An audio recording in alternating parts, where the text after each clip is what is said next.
हाय मैत्रिणींनो, हॅलो. आज आपण बनवणार आहोत वांग्याचं कच्चं भरीत. तर त्यासाठी लागणारं साहित्य आहे हे मोठं वांगं घेतलेलं आहे, ज्याच्यामध्ये बिया नसतात. भरताचं वांगं जे मिळतं त्यामध्ये शक्यतो बिया नसलेलं वांगं आपण निवडायचं. हिरवी मिरची, टोमॅटो, चिमटभर हिंग, हिरवीगार कोथिंबीर आणि कांदा, आणि आपल्याला आवडत असेल तर 1-2 चमचे साखर. तर प्रथम आपण काय करूया, हे जे वांगं आहे ना, हे स्वच्छ धुवून पुसून घ्यायचं आहे आणि याला थोडंसं तेलाचा हात लावायचा असा वरून, आणि आपण ते गॅसवर भाजून घ्यायचं आहे. गॅसवर आपण अशी जर आपल्याकडे जाळी असेल तर अशी जाळीवर जरी वांगं आपण छान असं भाजून घेतलं तरी चालतं, किंवा जर जाळी नसेल तर आपण डायरेक्ट असं गॅसवर जरी असं भाजलं तरीही चालू शकतं. तर मी इथं जाळीवर असं वांगं छान असं पूर्णपणे भाजून घेणार आहे. आपण आता आपल्याकडे चूल वगैरे नसती त्यामुळे आपण गॅसवर भाजू शकतो, पण जर अगदी घरी चूल वगैरे असेल ना तर चुलीवर वगैरे जर वांगं भाजलं ना तर त्या वांग्याच्या भरताची टेस्ट खूप सुंदर होते.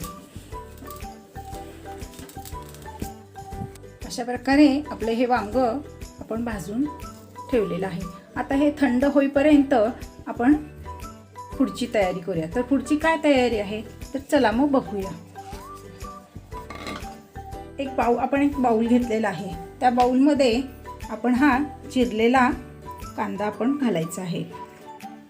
आपण कांदा इथं एका वांग्यासाठी मोठा असेल तर 3 कांदे घ्यायचे, आणि जर मीडियम साईज असतील तर एक 4-5 तरी घ्यायचे, कारण त्याच्यामध्ये कांदा असतो ना तो जर भरपूर असेल तर खूप छान लागतं. आणि हा कांदा आपल्याला कोणत्याही प्रकारे तव्यात, कढईत असं छान तेलात वगैरे आपल्याला भाजून घ्यायचा नाही आहे. तर हा आपल्याला कच्चाच याच्यामध्ये ॲड करायचा आहे. तर हा कांदा आपल्याला असा छान असा बारीक चिरून घेतलेला आपण कांदा आहे. तर हा कांदा असा मस्तपैकी आपल्याला मोकळा करून घ्यायचा आहे. त्यातच आपल्याला काय घालायचं आहे,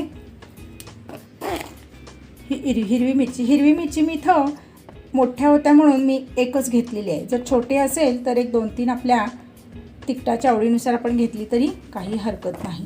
तर ही पण आपल्याला इथं कच्चीच घालायची आहे. टोमॅटो इथं मी छोटा होता त्यामुळे मी एकच घेतला आहे. मोठा असेल तर अर्धा घ्यायचा, आणि तोही आपण इथं कच्चाच ॲड करायचा आहे. कोथिंबीर आपण घेतलेली. कोथिंबीर साधारणतः आपण आपल्या आवडीनुसार अंदाजेच घ्यायची आहे, कमी जास्त. तर तीही आपल्याला इथं बारीक करून घेतलेली आहे, त्यामुळे तीही आपल्याला याच्यामध्ये ॲड करायची आहे. आता राहिला प्रश्न शेंगदाण्याच्या कूटाचा. कोणाला शेंगदाण्याचं कूट आवडतो, कोणाला नाही, त्यामुळे तो ऑप्शन आहे की आपण घालायचा किंवा नाही. तर कच्च्या वांग्याच्या भरतामध्ये तो घातला तर अगदी चांगला लागतो, नाही घातला तरीही छान लागतो. त्यामुळे तो ऑप्शन आहे की तुम्हाला आवडत असेल तर तुम्ही घालू शकता. तर इथं आपण साखर घेतलेली आहे. साखर आपल्याला अंदाजे 1-2 चमचे तरी साखर ॲड करायची आहे, पण ती पण आपल्या आवडीनुसार. जर आपल्याला आवडत असेल तर आपण ती घालायची आहे. मी इथं 2 चमचे साखर घेतलेली आहे, त्यामुळे मी इथं सगळी साखर घालणार आहे. त्याचप्रमाणे मीठ हे आपल्या आवडीनुसार कमी जास्त घालायचं आहे, चवीनुसार. त्यामुळे मी इथं मीठ हे छोटा 1 चमचा मीठ घेतलेला आहे. हिंग पण आपल्याला, मी इथं अर्धा चमचाच घेतलेला आहे. हा छोटा अर्धा चमचा हिंग घेतलेला आहे. हिंग पण काय वेळा काय होतं, फोडणीचं ज्यावेळी आपण भरीत करतो ना त्यावेळी फोडणीमध्ये मोहरी, जिरे, हिंग असं फोडणी केली जाते. तर आपल्याला इथं कच्च्याच प्रकारे सगळं वापरायचं आहे, त्यामुळे हिंगसुद्धा इथं मी कच्चाच घातलेला आहे. तर आता आपलं वांगं थंड झाले का आपण पाहूया. आपलं वांगं इथं पूर्णपणे थंड झालेलं आहे. तर आपल्याला काय करायचं आहे, ह्याच्यावरची जी काळी अशी ही साल जी काळी झालेली आहे ना ती पूर्णपणे काढून घ्यायची. अगदी अलगद हाताने काढायची, हळूहळू काढून घ्यायची.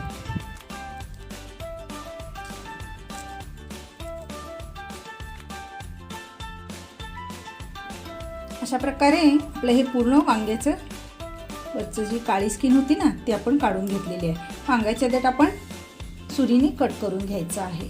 तर बाउलमध्ये असं वांगं घेऊन आपण त्याला पूर्णपणे असं अगदी पण मॅश करायचं नाही आहे, कारण का पूर्ण मॅश केलं की ते पण छान लागत नाही. त्यामुळे वांग्याच्या थोड्या थोड्या अशा गाठी असल्या ना की खूप छान लागतं त्याच्यामध्ये. त्यामुळे अगदी पण मॅश करायचं नाही.